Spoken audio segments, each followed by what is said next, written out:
Viens, suis-moi. Numéro 19.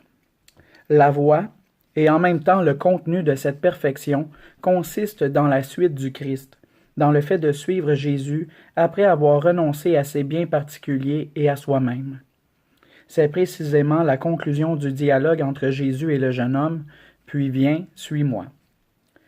La merveilleuse profondeur de cette invitation sera pleinement perçue par les disciples après la résurrection du Christ, quand l'Esprit Saint les introduira dans la vérité tout entière. Jésus lui-même prend l'initiative et invite à le suivre. L'appel est adressé avant tout à ceux auxquels il confie une mission particulière, à commencer par les 12. Mais il apparaît aussi clairement qu'être disciple du Christ est la condition de tout croyant. De ce fait, suivre le Christ est le fondement essentiel et original de la morale chrétienne. Comme le peuple d'Israël suivait Dieu qui le conduisait dans le désert vers la terre promise, de même, le disciple doit suivre Jésus vers lequel le Père lui-même l'attire. Il ne s'agit pas seulement ici de se mettre à l'écoute d'un enseignement et d'accueillir dans l'obéissance un commandement. Plus radicalement, il s'agit d'adhérer à la personne même de Jésus, de partager sa vie et sa destinée, de participer à son obéissance libre et amoureuse à la volonté du Père.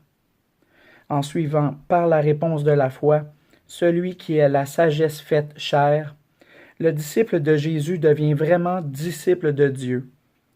En effet, Jésus est la lumière du monde, la lumière de la vie.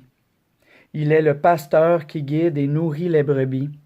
Il est le chemin, la vérité et la vie. Il est celui qui conduit au Père, de telle sorte que le voir, lui le Fils, c'est voir le Père. Par conséquent, imiter le Fils, l'image du Dieu invisible, signifie imiter le Père. Numéro 20.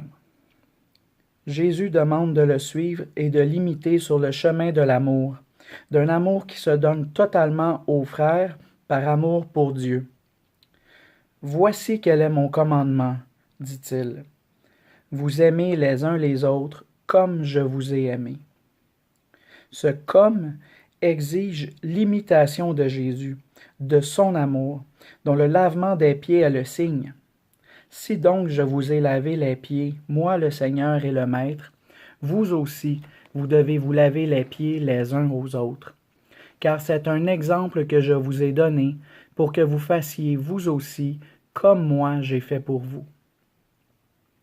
L'agir de Jésus et sa parole, ses actions et ses préceptes, constituent la règle morale de la vie chrétienne.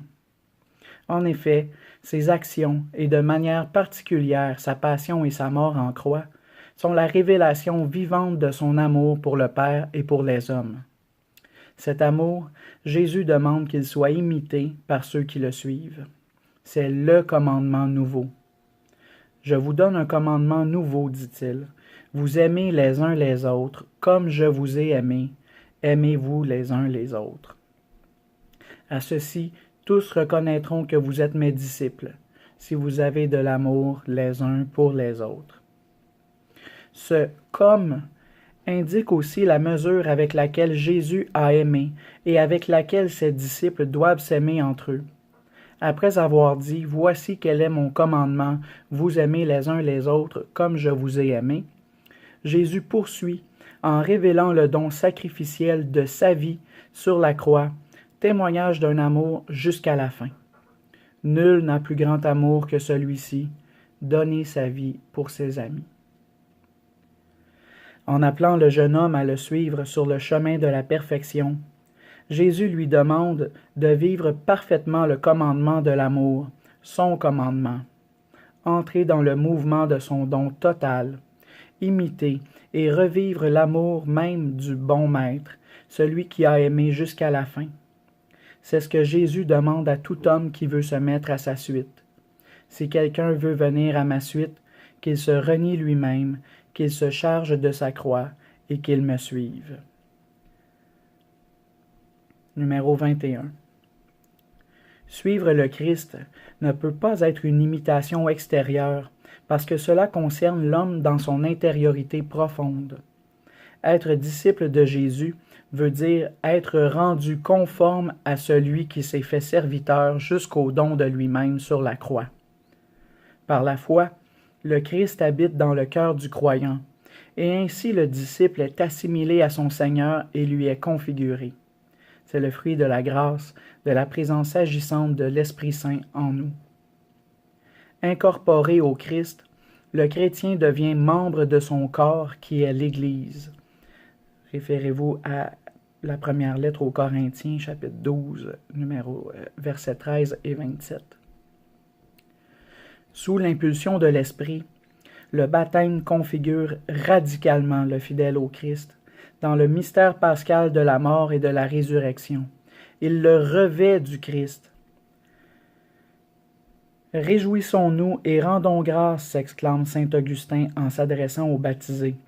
Nous sommes devenus non seulement chrétiens, mais le Christ. Soyez étonnés et joyeux. Nous sommes devenus le Christ. Mort au péché, le baptisé reçoit la vie nouvelle. Vivant pour Dieu dans le Christ Jésus, il est appelé à marcher selon l'Esprit et à en manifester les fruits dans sa vie. Et la participation à l'Eucharistie, sacrement de la nouvelle alliance, est le plus haut degré de l'assimilation au Christ, source de vie éternelle, principe et force du don total de soi, dont Jésus, selon le témoignage transmis par Paul, demande de faire mémoire dans la célébration et dans la vie. Chaque fois, en effet, que vous mangez ce pain et que vous buvez cette coupe, vous annoncez la mort du Seigneur jusqu'à ce qu'il vienne.